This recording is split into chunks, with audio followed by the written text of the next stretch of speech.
Before we begin today, I'm delighted to announce that today's video is brought to you by Dashlane.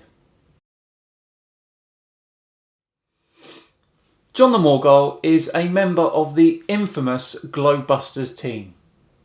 A 15-degree-per-hour drift. Thanks, Bob. Last time he was on the channel, he was making tragic mistakes regarding Venus. Now, if you look at online sources, they'll say that Venus actually set at 11, but clearly this thing had another good at least half hour, 45 minutes before it would have set behind the horizon here. Okay, I'll check an online source. Oh, look. For Michigan, the heliocentric model says that on the 16th of June 2018, Venus will set at 11:43 p.m. So that means that the photo taken is pretty much exactly what you'd expect. This time, however, he's taking on the moon and how it is impossible. Boy oh boy, he never learns.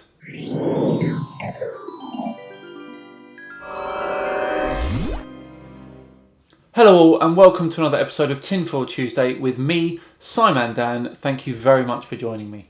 Yes, the Morgile is back, but we must remember that last time he didn't take my original video very well. The problem with people trying to debunk the heliocentric model is that people don't fully understand the heliocentric model. Oh, okay, so enlighten us, Dan. Grace us with your infinite knowledge about the heliocentric model and all of your evidence for it. Please do. I really can't wait to see this. So, am I going to do anything different this time? Nope. Jon the Morgile here, checking in for a new Flat Earth video for you. Hope you enjoy it. In this video, we're going to cover a single point which completely refutes the globe Earth theory, and we'll cover the most common rebuttal to this point. Depending on how you guys like the video, I'm planning to do a series of these where we'll just cover a single point, short and sweet, aiming for about 10 to 15 minute videos. So let's get right into it, and I hope you enjoy. Okay, here we go. While there are certainly details of the flat Earth model which need to be addressed and ironed out. Yes, pretty much all of it. But at least you acknowledge it, hey. The simple fact is that the Earth is very obviously flat and motionless, with or without a model which explains all astronomical observations. So he's basically saying it doesn't matter if the flat Earth model doesn't work, it's flat anyway. For a simple analogy, you can test a billiards table for curvature and rotational motion without a ruler and a speedometer. You can easily surmise that the billiards table isn't a spinning ball without knowing its exact dimensions or exactly how fast it's not spinning or orbiting around the room. Yes, because we can see that the billiards table isn't a globe, can't we? Now, how would we do that with the Earth?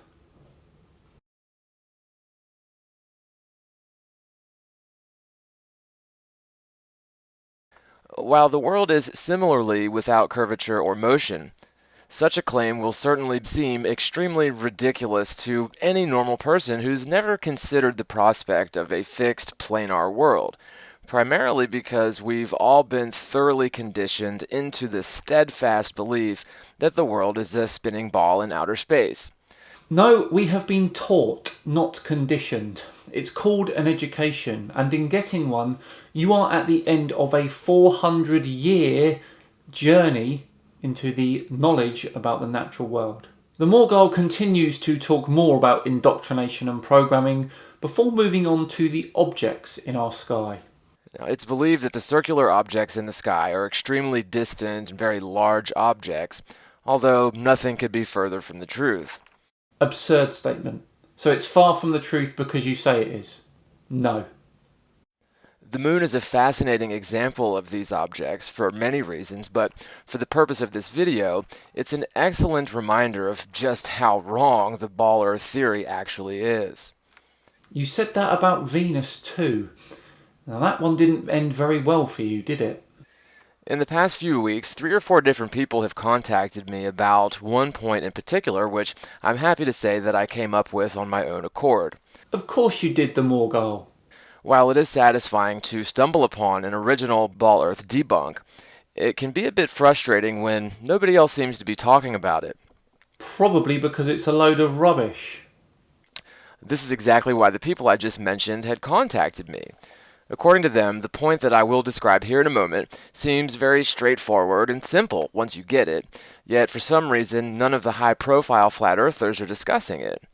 High-profile flat earthers? That's like saying the best-smelling Portaloo. Why is it, I've been asked, that a point so easily verifiable and observable by anyone who cares to look isn't in the quote-unquote mainstream flat earth discussions? Maybe because it's even more useless than the usual bunk they talk about. To be honest, I really don't have an answer. Either it's more complex than I think, and others simply don't get it, or perhaps it's so simple that others in the flat earth community think there must be something wrong with my logic here. So let me go over the proof, and I'll let you decide. Sounds fair enough. We're going to humor the globe Earth theory here for this particular point in order to completely debunk the theory in one fell swoop. Now, many people on the other side of this argument scoff at this sort of tactic, as it doesn't prove the Earth is a motionless plane, it only debunks the globe. However, I would argue that in debunking the ball Earth theory, we provide an even more stable foundation for the argument for a flat Earth. Now this is the holy grail for flat earth YouTubers, debunking the globe and proving a flat earth in one go. Has he done the impossible? So, according to the ball theory, the moon's monthly phase cycle is caused by the variant positional relationship between the Earth, the moon, and the sun.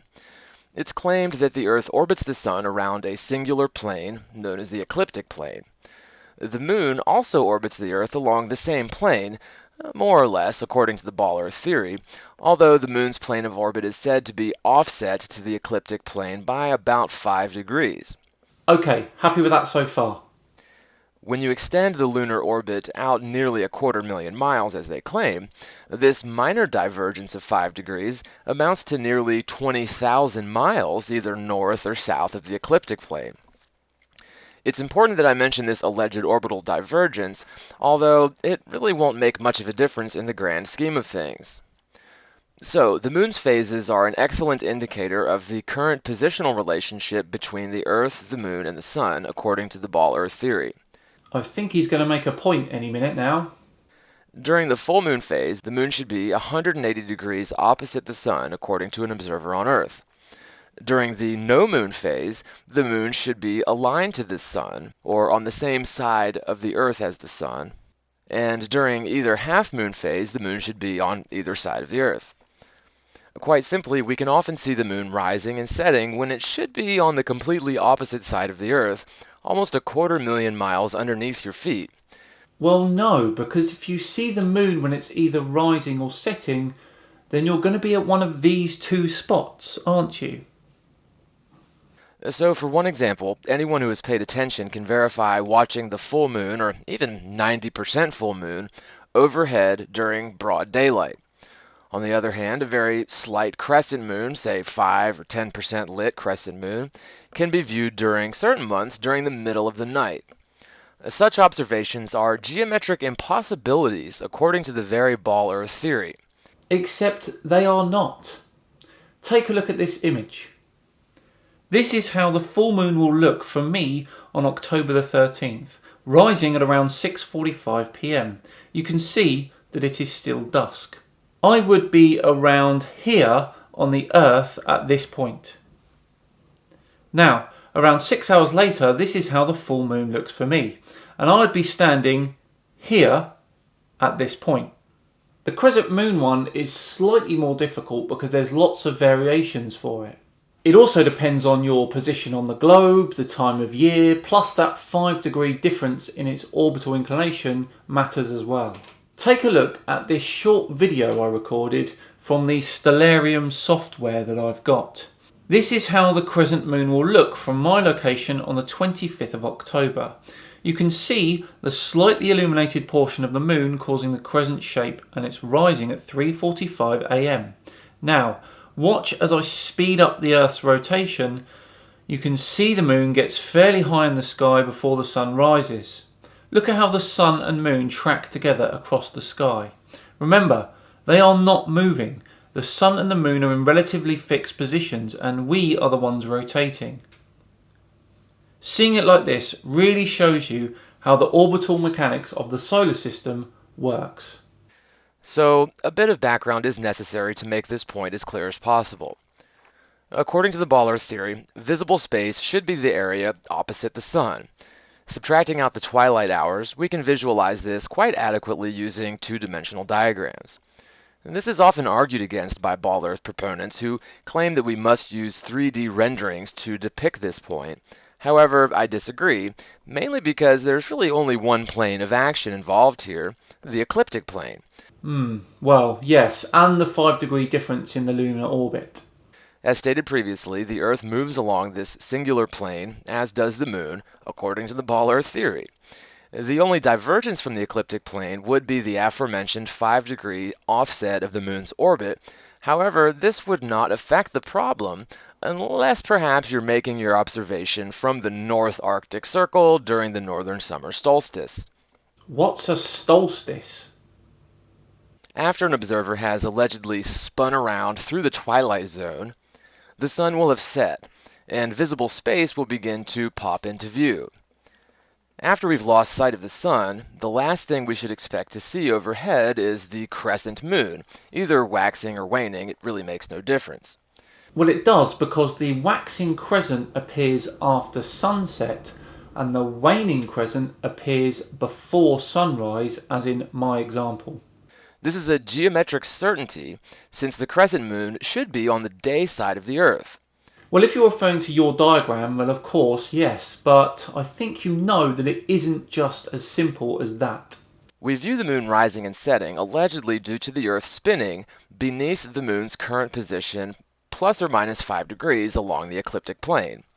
To make the claim that the moon can be viewed while it's on the opposite side of the Earth, almost 250,000 miles underfoot, due to its orbital divergence from the ecliptic plane is just absolute nonsense, but it really is the only possible argument which Globers can muster against this very basic and irrefutable proof that was just described. Well, I wouldn't say that this is a reason. I would say that your basic and irrefutable proof is a load of nonsense, and you once again cannot think in 3 dimensions. No one has ever said that you can see a full moon smack bang in the middle of the day. No one has ever said that you can see a crescent moon high in the sky at midnight.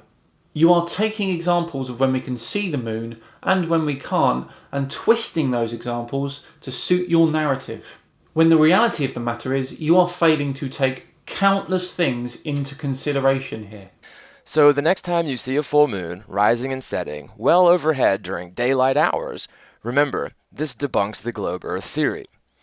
The next time you see a slight crescent moon rising and setting well overhead in the middle of the night, remember, this also debunks the globe Earth theory. Except it doesn't, because you are misunderstanding how moon phases work. That is what's going on here. It's as simple as that. But I'm a fair guy, John. I'm going to give you a chance. You supply me with a photo of the 100% lit full moon passing your zenith at midday, or a picture of a crescent moon passing through your zenith at midnight, then I'll offer a full apology. We will surely see tons of half-baked arguments against this point. Insults claiming that I'm stupid, crazy, and just don't understand how large space is and just how complex astronomy is, although we will never see any geometric, logical arguments against the point itself. Please note that I called you no names and I offered you some geometric evidence. Wow, that was a good one. Now, if the Morgile managed his research like Dashlane manages its passwords, then we wouldn't have a problem, would we? As I mentioned at the start, this video today is brought to you by the clever password manager Dashlane. Dashlane does a variety of things to make your internet experience quicker, easier, and most importantly, safer across all of your devices. Dashlane will create super strong passwords whenever you sign up to new accounts online. It will autofill forms on websites with your personal data, such as your address and payment information. But most importantly, it keeps all your online passwords and information safe and decrypted in a tiny little digital vault on all your local devices. You just need one master password to unlock everything. Dashlane is trusted by over 11 million users in 180 countries. So, for a free premium trial, join today. Visit www.dashlane.com/SimonDan, and if it does everything I've just said, which it will, then use the code SimonDan at the checkout to get 10% off Dashlane Premium. Right, that brings this episode of Tinfoil Tuesday to a close. Thank you very much for watching. If you enjoyed it, then please do like and subscribe. I have been Simon Dan. Have yourselves a great week, and I'll see you all on Friday, where we see the return of CC from Rochester County. See you then.